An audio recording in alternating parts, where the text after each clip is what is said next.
seyirciler, 2009'un en büyük haber olayı Türkiye Cumhuriyeti Başbakanı Sayın Recep Tayyip Erdoğan'ın Davos'taki çıkışıydı. Oradan bazı görüntüleri size sunmak istiyoruz ve Davos'a bağlanıyoruz.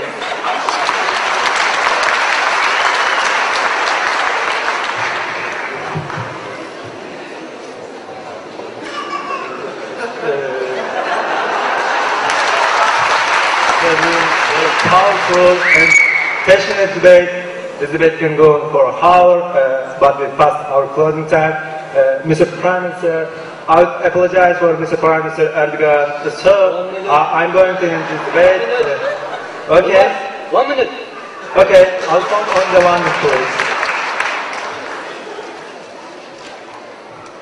Sayın jüri üyeleri, benden yaşlısınız. Sesiniz çok yüksek çıkıyor. Biliyorum ki sesinizin bu kadar yüksek çıkması bu olimpiyatların haklı gururunu yaşamanızdır.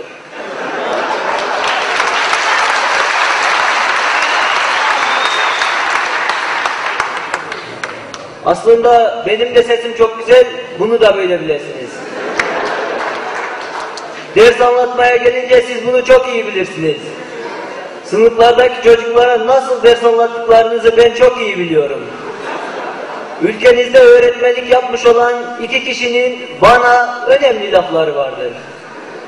Okula girdiğim zaman kendimi bir başka mutlu addediyorum diyen öğretmenleriniz olmuştur. Ve bana sayılar veriyorsunuz. İsimler veririm.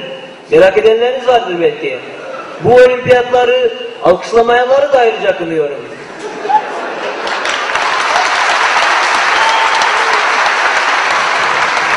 Bu öğrencileri yetiştirenleri ve bu seviyeye getirenleri kalkıp da alkışlamamak, öyle zannediyorum ki bu da bir insanlık kaybıdır. Bakın şurada bir gerçeği bir kenara bırakamayız. Ben şurada çok not aldım. Fakat hepsini cevaplayacak fırsatım yok.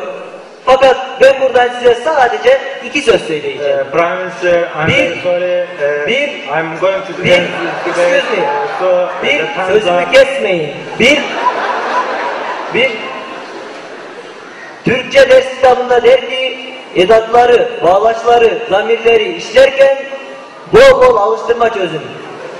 Burada alıştırma çözmenizi söylüyor. 2, bakın bu da çok enteresan.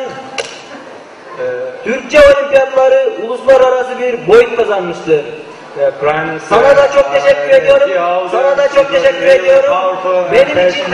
Benim için de bundan böyle Davos bitmiştir. Daha da Davos'a gelmem. Hiç konuşturmuyorsunuz. 25 dakika konuştu, 12 dakika konuşturmuyorsunuz. Olmaz. Prime Minister,